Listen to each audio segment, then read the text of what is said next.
Um, well, thanks, Aidan, for. I mean, this was a nice introduction and background for the reasons and the rationale why and what BSI is prioritizing. And I wanted to stress a few aspects that were requested by the folks here in US. Namely the IDS component, IFC validation, IFC software certification, some words on IFC for the fourth, so the next standard in line, and then something about the next generation of IFC, which we call IFC 5. I squeezed in an initial part on collaboration with ISO and CEN because I think it's really important, both as strategically for Building Smart, of course, but also for this community to be aware that Building Smart is in the last year has intensified its collaboration with ISO and CEN.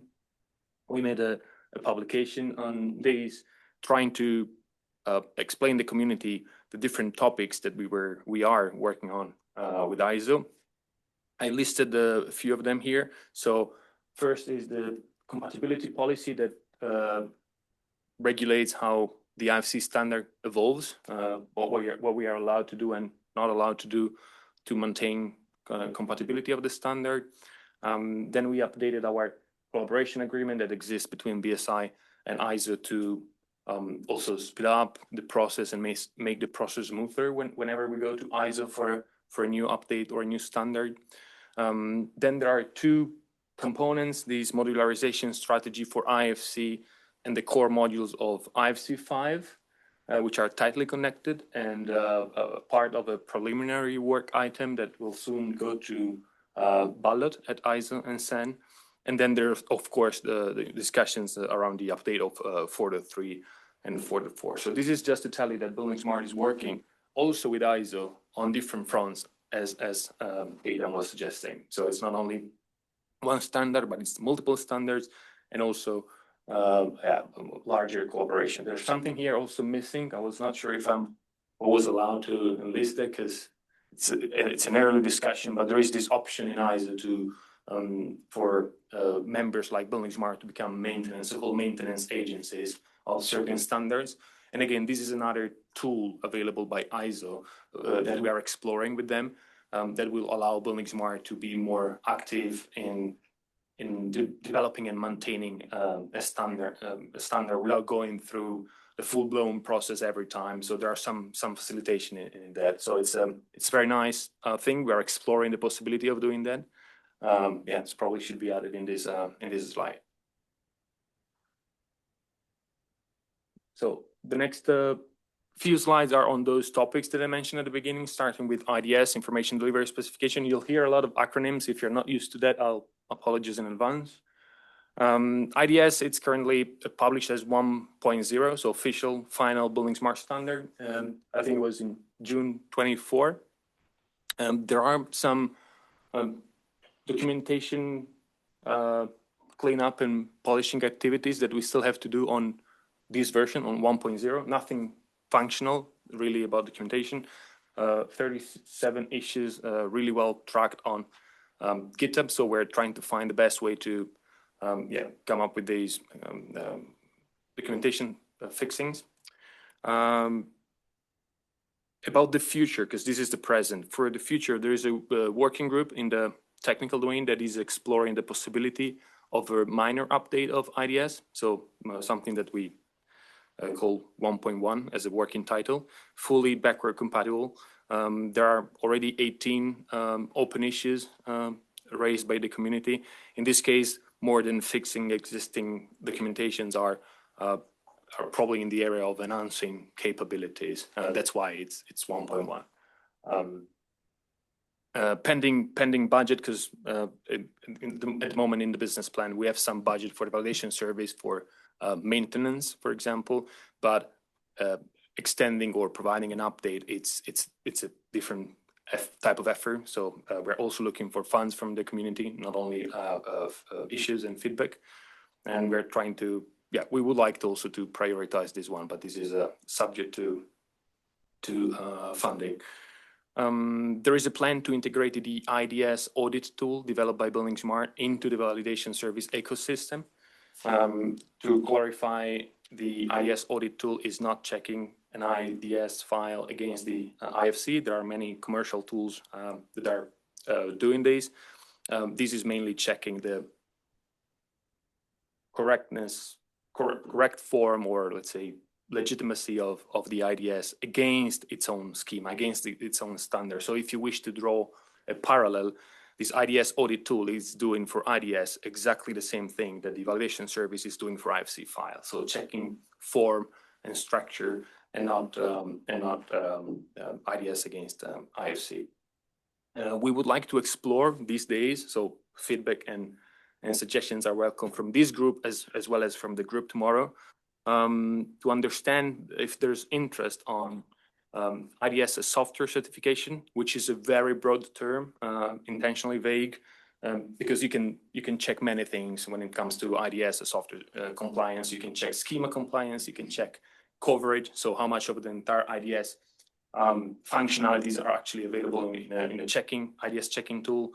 We can check the quality. So assuming that you are aiming to do that, let's see how good you're doing that. So there are different facets of certification.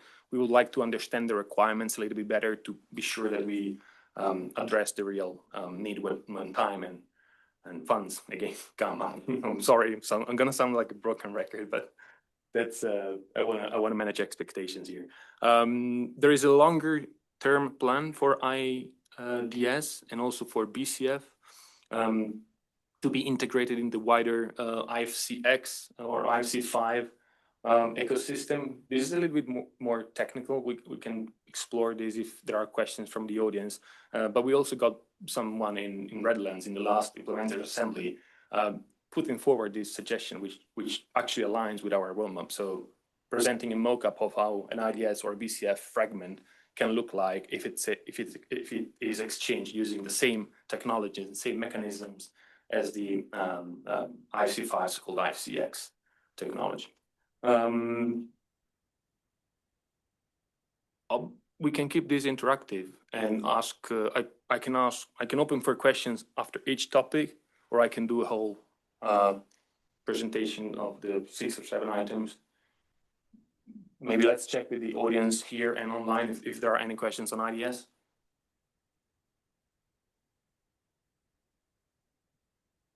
Otherwise, I can continue and you have time to collect your questions and maybe ask them at the end.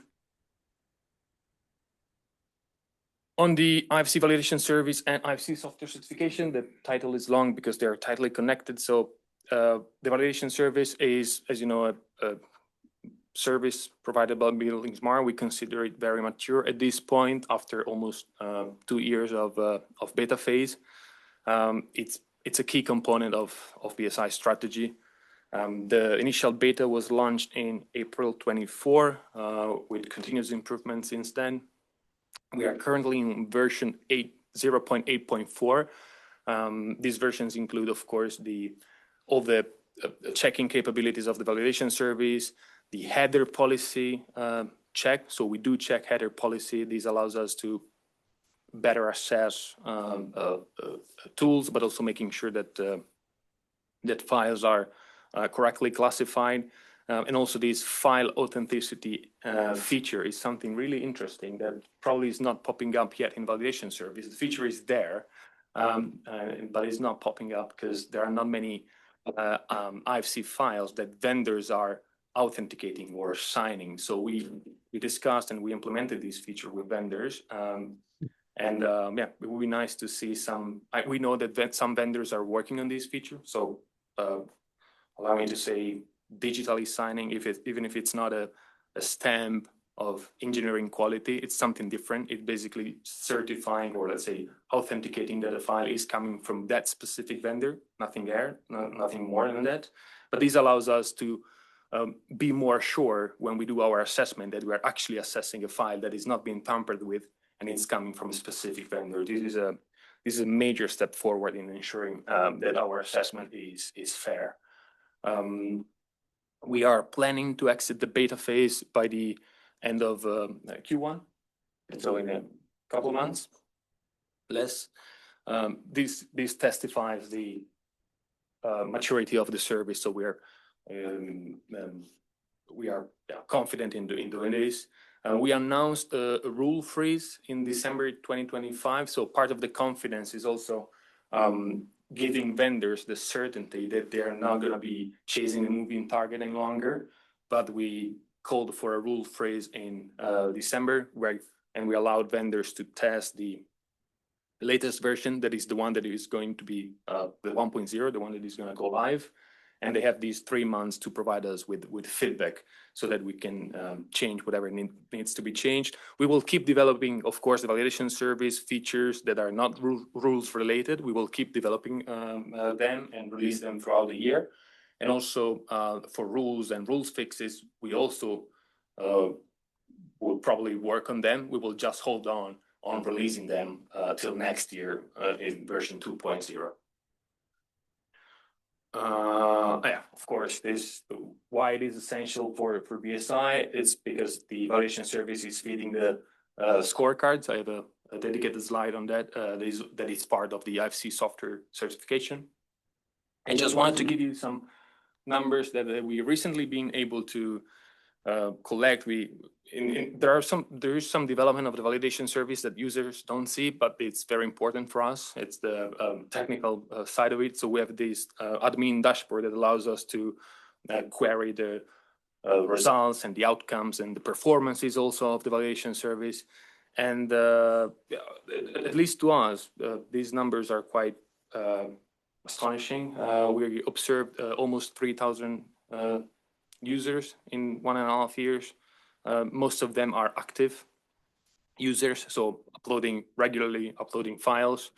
Almost 50,000 IFC models processed, which is again another impressive number, and almost 2,000 tools observed. And here there is a caveat saying that because we distinguish tools per version, this means 2,000 versions of tools. So it might be one tool in 3 years releasing 3 versions, and that counts as three different tools, 3 versions of the same tools.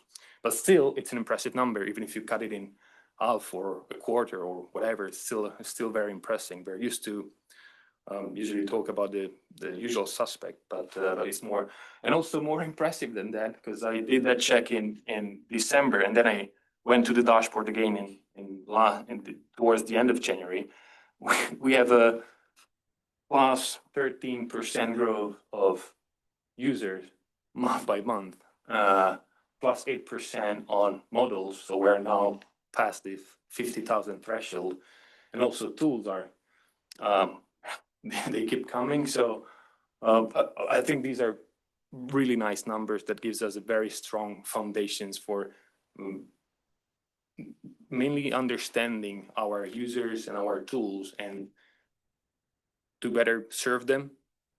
This is essential, I believe. So we need to understand where the issues are, and having these data type of insights is essential for us. Last slide on the validation service, a very non-technical, high-level roadmap, kind of showing what we are working on now, what we'll work on next, and what is parked for later. I think this is all interesting. I will not make another remark on resources, but you understand why some things are parked here, not because they're less important or less exciting. Actually, most of them are. But we probably need some drivers to prioritize some of them. And I placed a cheesy US flag signifying that some of these might be of interest of this group specifically, and so we might consider reshuffling these a little bit. This is to say, this is a high-level roadmap subject to fine-tuning. Any questions on the validation service? Yeah, Wander, are you seeing software vendors use this to test their implementation? Are they using it for that? Is it mostly end users that are using the validation? I don't know if you have statistics on software users versus end users potentially. Yeah, it's both. I can after this presentation, I can try to find the right dashboard. So I want to give you the exact split, but it's both. It's users and vendors. And I think Jeff had a comment about MVD support, and I know that's been a conversation internally to our pooled fund quite a bit. As maybe you can provide a little bit of background on the conversations related to MVD support within the validation service, if there's any plans for that, what benefits or challenges you foresee with MVD support, particularly ABV would be our interest. Yeah. Within And the US. Can you, is this a question for Jeff? Can you? No, this is Jeff's question. He submitted a question via Okay. the comments. Sorry, I missed that. And the question is? What about MVD support? That was the question. Within the validation service? Yep. Can you expand on the question, meaning which type of support, MVD support do you envision for? Amandro, let me, okay. In order to create an IFC file from a BIM authoring tool, you have to declare what schema you're using and which MVD you're exporting from.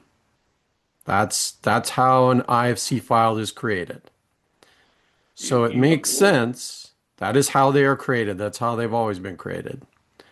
So it makes sense. Then you would validate that file like we used to against that MVD specification. So let me ask a question to see if I understand. So if a software tool, any of those 2,000 tools, create an IFC file for any IFC versions without declaring the MVD or declaring an MVD that is not official, does this qualify as a non-official IFC file? It would be a non-official IFC file if nobody knew what that MVD was and what the specifications were for it. This is how we've worked in the past. We've always said there has to be a published version of that MVD, wherever it came from, whether it was from BSI or whatever source. And as long as that was published, then you could validate against it. But you can't create an IFC file unless you have a version and an MVD declared. I mean, this is an interesting perspective. It's not an interesting perspective, it's just the way things work. It's the way they've always worked. Respectfully, this is not what we are observing. We are observing many legit IFC files that, because users require, they do not specifically apply a certain MVD, or sometimes that they add more things or less things on than the MVDs requires. The question is, does this make them less IFC than other IFC files? Makes them harder to validate. We are doing that. It's not hard. We can still do that. So I know for years we've allowed the vendors to create custom IFC exports, and those custom IFC exports have to be labeled as such, have in their header, and they are use by, at their own risk, right? Like you said, there's going to be use cases where people want things that are outside or extra to what the MVDs declare. And I don't think there's any problem with that.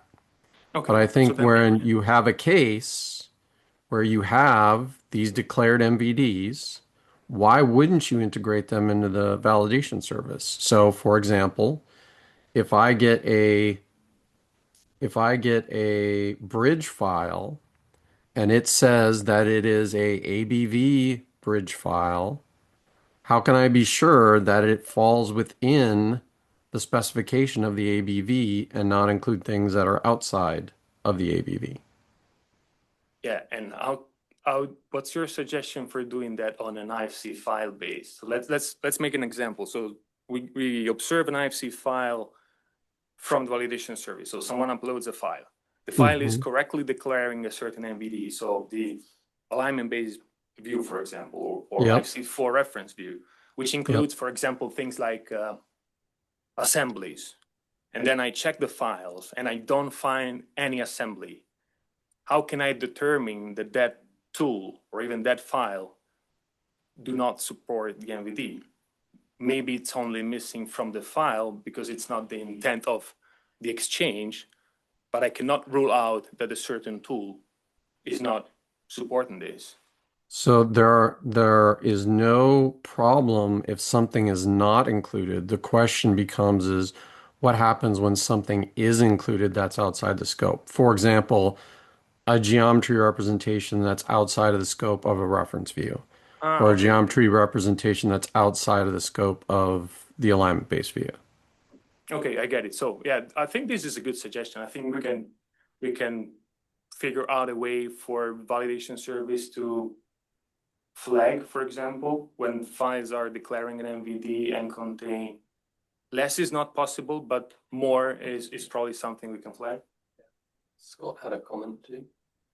Yeah, if you can hear me, I think Evandro, you just said exactly what I was going to say, right? That the validation service could have functionality to look at files, and when the files declare an MVD but then contain content that is excluded from the MVD, then that could be flagged as well, either as part of the existing set of rules and the existing set of functionality, or as some additional view.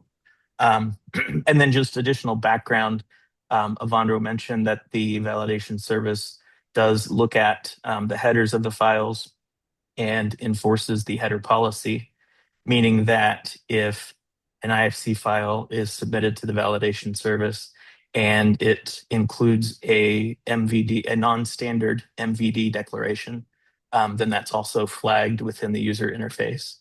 And then there's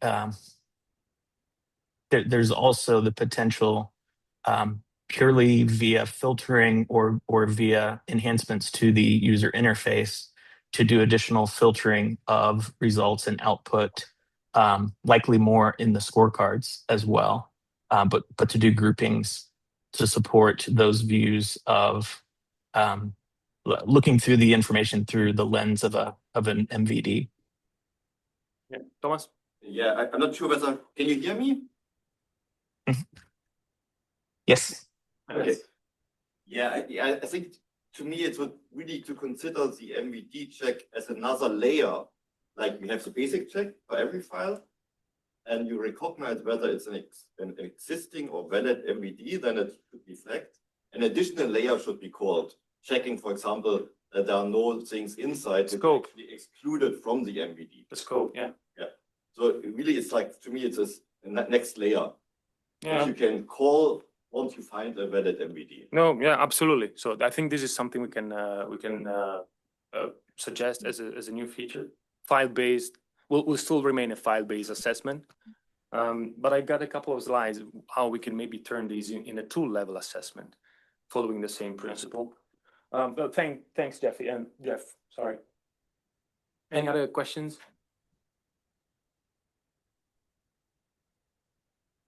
Okay. Well, related to this one is the IFC software certification program. And the part that the validation service is feeding is this global IFC software certification and verification, which is available since beginning of last year for almost all versions, both direction, if you exclude the import of a 4.3, which we are currently trying to finalize by Q1 and Q2. We've learned today that import of 4.3 is less problematic than export, so we prioritize export, and import is available for 2x3 and 4, and we are trying to come up with some specific 4.3 specific checks to do on the import side. So hopefully by somewhere between Q1 and Q2, we will declare that all of the global IFC software certification verification tracks are available for vendors. There are already some vendors taking 2x3 and 4. At the moment, we only got one request for from a vendor to initiate, or at least trying to understand a little bit better the process for the three. Was that on the one vendor request, was that on the import side or the export side? They are more confident on the import, and we told them to wait a little bit. That's why we told them to wait a little bit, because we're not yet there. And also, I think the nature of the tool is more as a viewer, so it will make sense. This program, this part of the certification, the global one, is fed by the scorecard, as I said. The prototype of the scorecard was presented in to the IFC Implementers Forum in December 24, and to the Building Smart committee. There has been quite some effort in improving the UI and the searching capability. Also, yeah, as I said, it's used for the IFC software certification expert. We are looking, actually, we recently redesigned a little bit the certificates and the ledger for this type of certification. And the scorecards are at the moment available only to implementers on request. But the goal is to make them, yeah, as I said here, the plans are to go live after the validation service is out of the beta phase. So shortly after the validation service goes live with the version 1.0, we're aiming to publish the scorecards and make them available to the wider community, because that was always the ultimate goal. And along with that, developing, of course, more educational material. Just a quick screenshot to give you an idea how scorecards look like in their latest versions. On the left, you have some metadata related to the tools and the numbers of files that we observed, the validation service versions that we use to check those files. And then you have these functional parts using these traffic light type of representation to tell users, based on the numbers of files that we observed, which areas, which functional parts of IFC are supported by that specific tool. Important to mention, to do this assessment, we only observe users' file. So in validation service, we're able to track vendors and vendors are excluded from these assessment. This is essential for them to be confident to use the validation service for debugging and testing purposes, knowing that their tests will never be accounted for.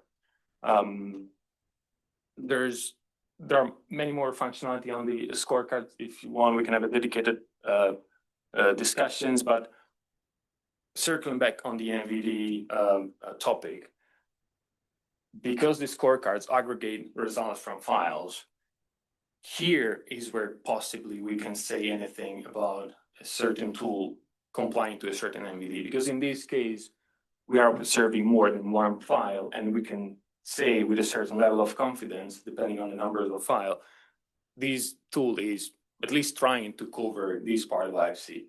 And circling even more back in the past, in the original idea of the IDM in 2010 by Jeff Wicks, where functional parts were used to describe IFC features, an MVD is a collection of functional parts. So you could use this same view, or maybe an expanded view, because under geometry here, there are 11 types of geometry. So maybe an expanded view of this feature can allow users to define the MVD by grouping the functionalities that pertain to a certain MVD. So this is to say, once we have this type of MVD specific checks, we can also adjust the scorecards to display this type of aggregated view. Similarly, the plan on the scorecard is to work on this authenticity filter. This is connected to the feature that I described before, where vendors tell us that the file is really coming from there, and it's from them, and it's not being tampered with, and we are able to verify this. We're still not, at the moment, we will not enable this feature yet, because since there are no IFC files that are signed by vendors, the scorecards would look probably empty. But we are, with time, we would like to provide an increased level of confidence by telling that the scorecards only reflect files that have been verified and assessed as authentic. And then, working on certificates and exports is something that users are suggesting, but it's not. It's probably later in their role. Any questions on the scorecards?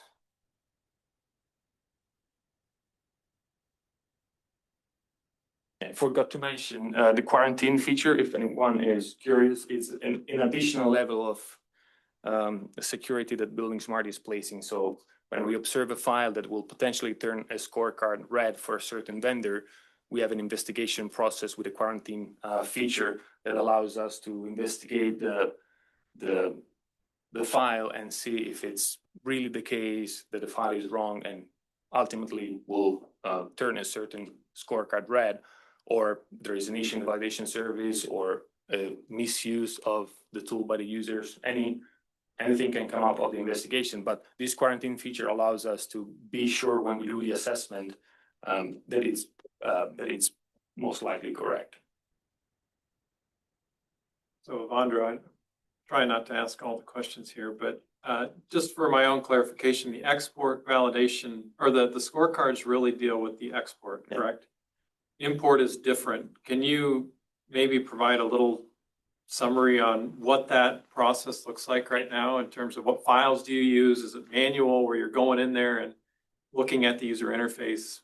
What is that? Yeah, so we had many discussions with vendors trying to see if we were able somehow to automate import in the same way that we are automating export. We also engage with other industry bodies to understand how they were doing, because this is not a Building Smart problem. This is a global problem.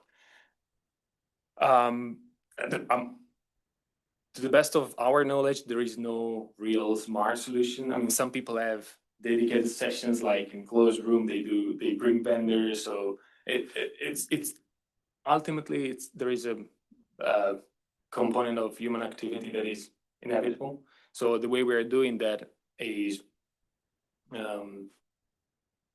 there is a checklist for vendors, public, so they know what we are going to check in advance, so they can test their tools. When they feel ready, they can reach out, and we do together. We guide them. We do a call, an online meeting, and we guide them through the checklist, and we go through all the checklist to the items in the checklist, and we tell them what is right and what is wrong.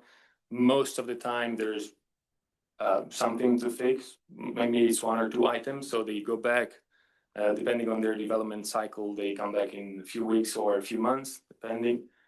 And then we do it again. And then once everything is correct, we issue a certificate and press release and everything.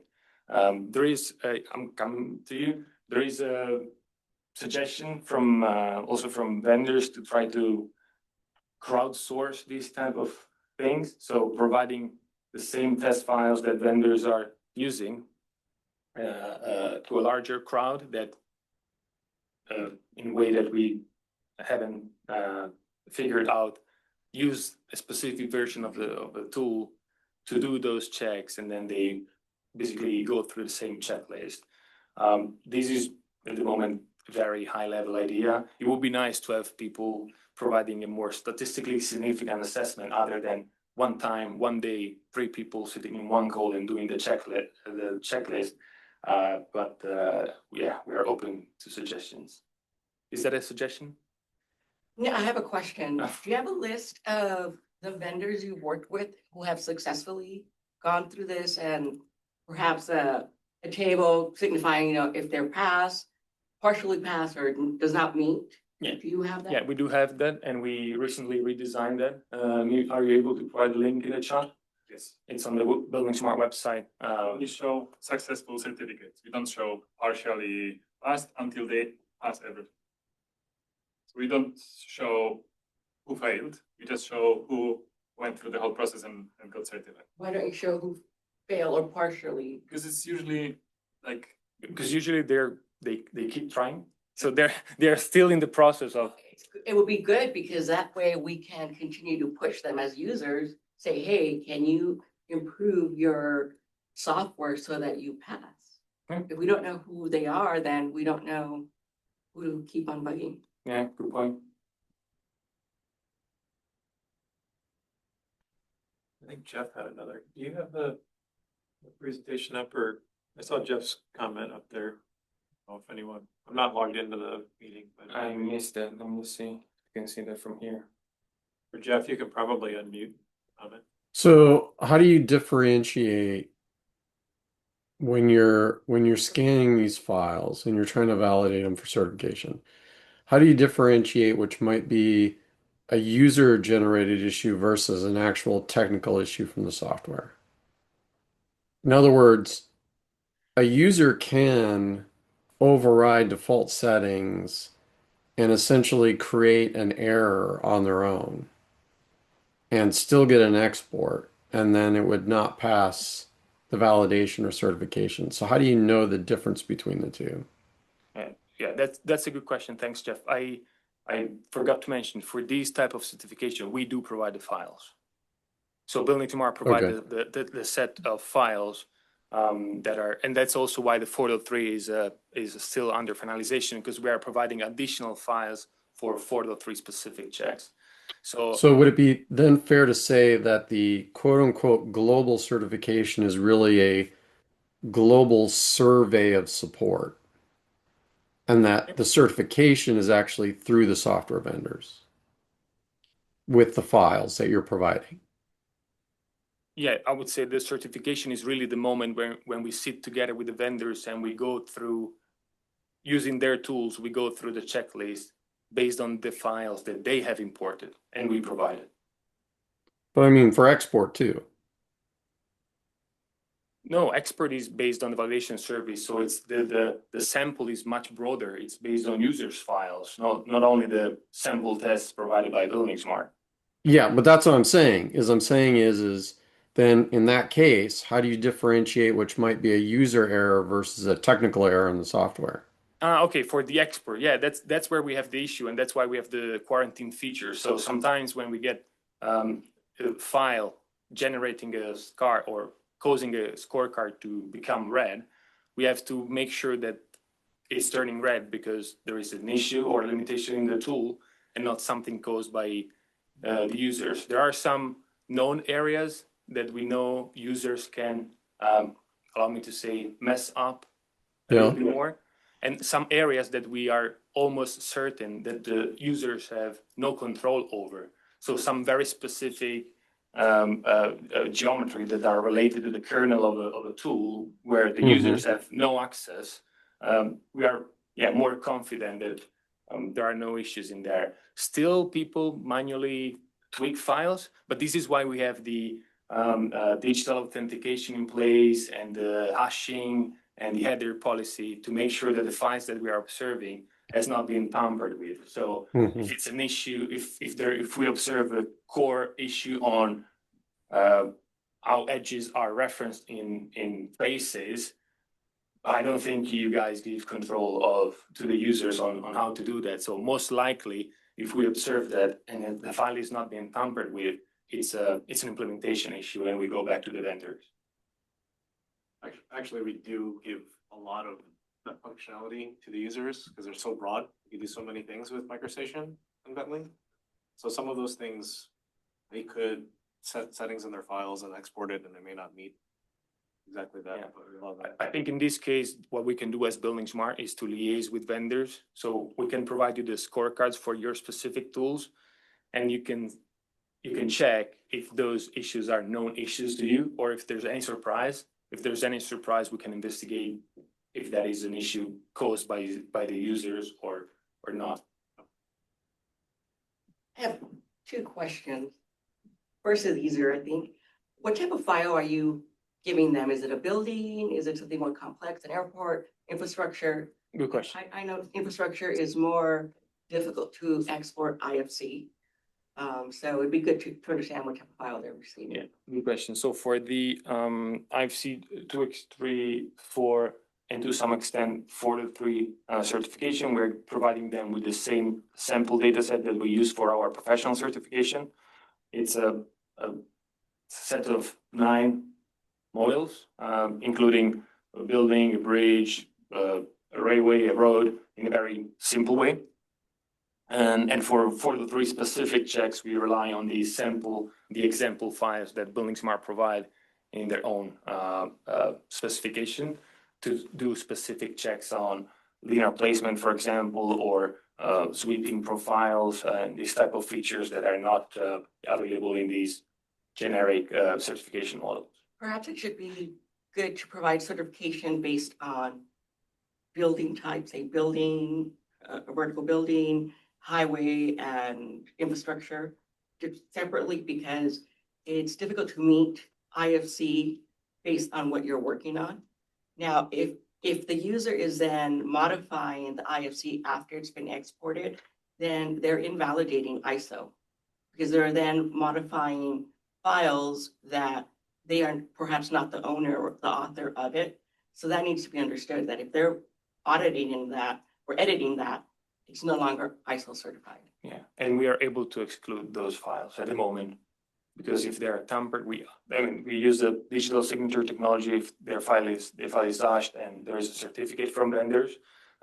So if vendors provide us with their public keys, we're able to verify. Even now, as we speak, there's this feature, as I said, is available in our Asia service. We're able to tell if the users are tampering the file, and those are excluded, can be excluded from the scorecard. At the moment, we take in everything, but because we have this feature of digital authenticity, we can also exclude those. I think it's a great feature that you can distinguish if they're being edited, because then it will help us to understand. Yeah, most of these companies are publicly listed companies, and we want to make sure that when we judge them, we do it properly. But the files that we are using are only for the import certification. So, yeah, we are. Yeah, again, I think this is the main distinction. Export is based on real users, real files, real projects. You can argue that it's way more statistically significant than import. Import is like my driving license. I study, I do the exam one day with one teacher, I pass the exam, and then for the next 10 years in Italy, I'm good with that, right?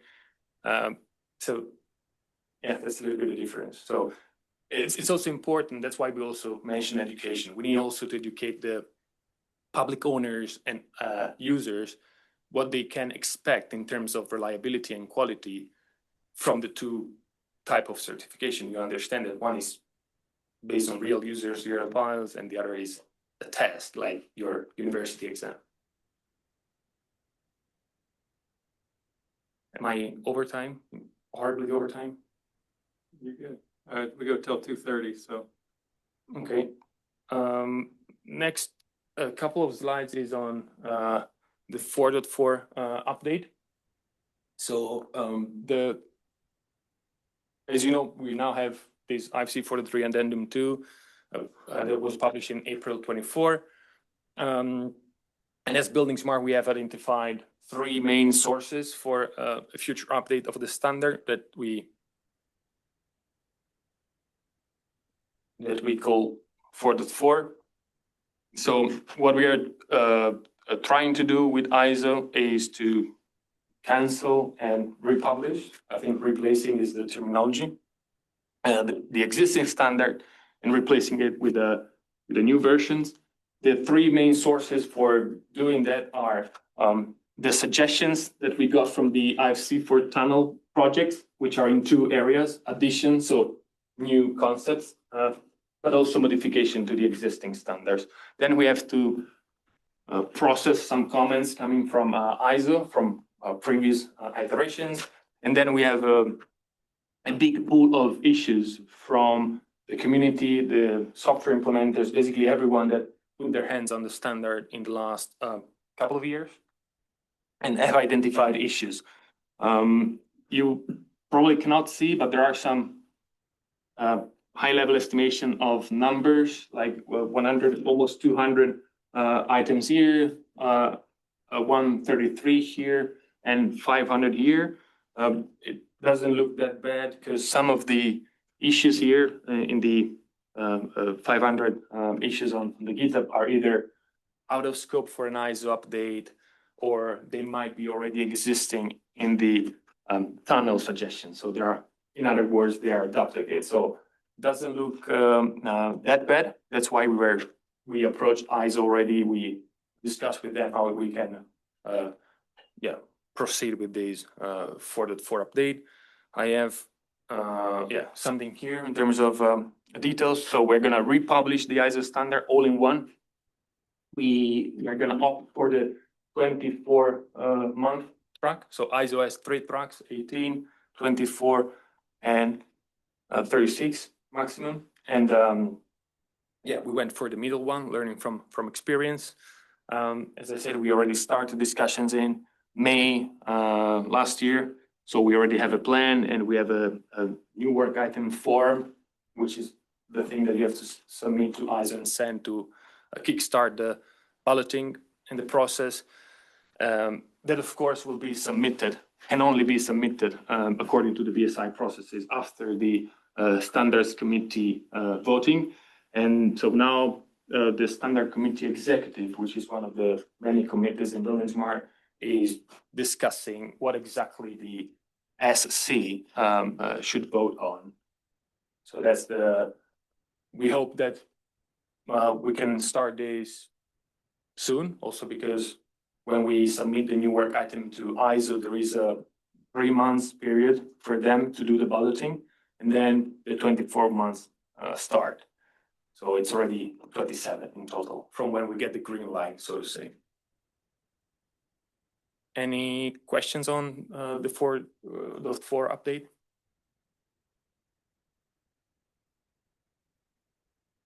So one thing that I wanted to mention, because I think we discussed this with Rick. So because there is another window of opportunity to go through ISO, so some of the feedback that we're getting from the community, we're able to process them because we are allowed to. There are minor editorial changes, but for other type of things, we really need to wait for the next ISO cycle. So if you guys here in the US and others have issues, we're collecting them because the next window of opportunity is exactly this one. And so we might be able to also fix some things in the existing standard using this opportunity.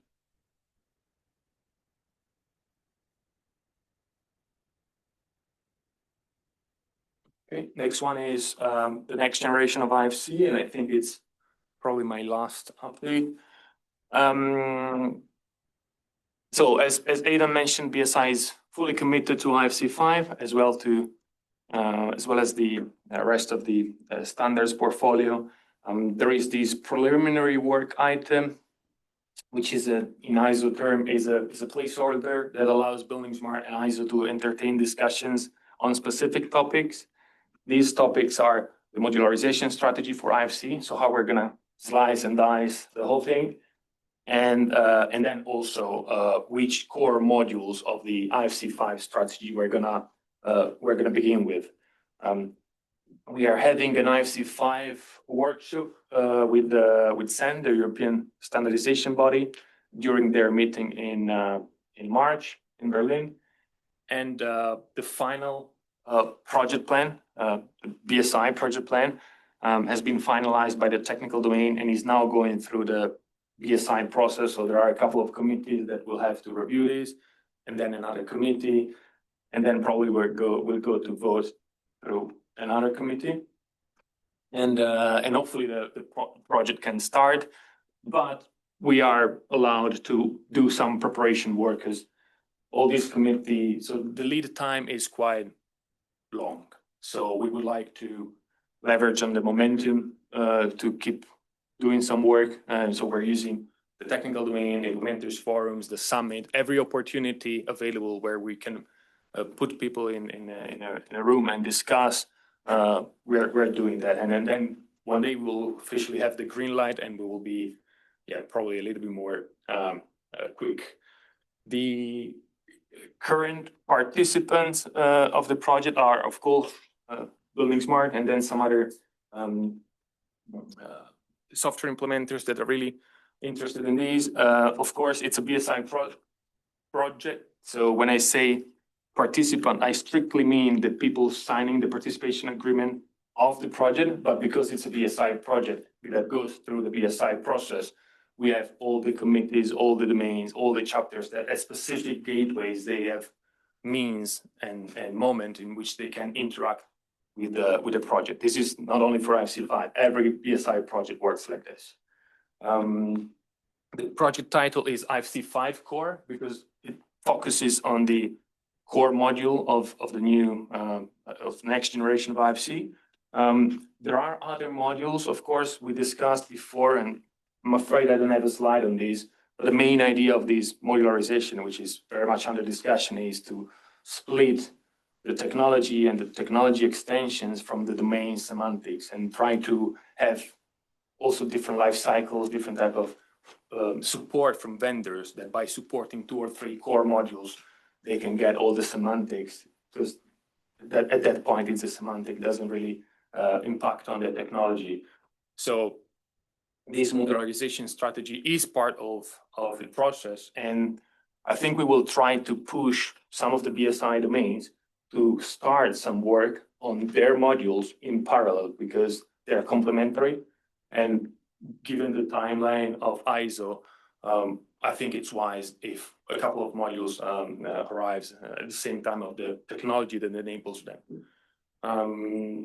Speaking of timeline, I think we can't be accurate until the project plan is finalized, but it's similar discussion. So just the ISO process is 24 months, and we are trying to sync the BSI process and the ISO process a little bit better than we did in the past. So kind of injecting the BSI process a little bit more in advance into the ISO so that BSI and ISO can work together in parallel instead of developing something at Building Smart for years and then throwing it over the fence at ISO and getting 600 comments and having to redo a lot of work. So we already have an agreement that I mentioned in the first slide to start doing things in a more collaborative approach. And as Aidan hinted, there's a lot going on. I think I missed out on UCM, BCF, translations, and many other things. So up to you. You can either reach out to us, or we can have a dedicated discussion here, or maybe you can stay till tomorrow and see how it goes, because tomorrow update is a little bit more in depth. But I'm happy to take any questions.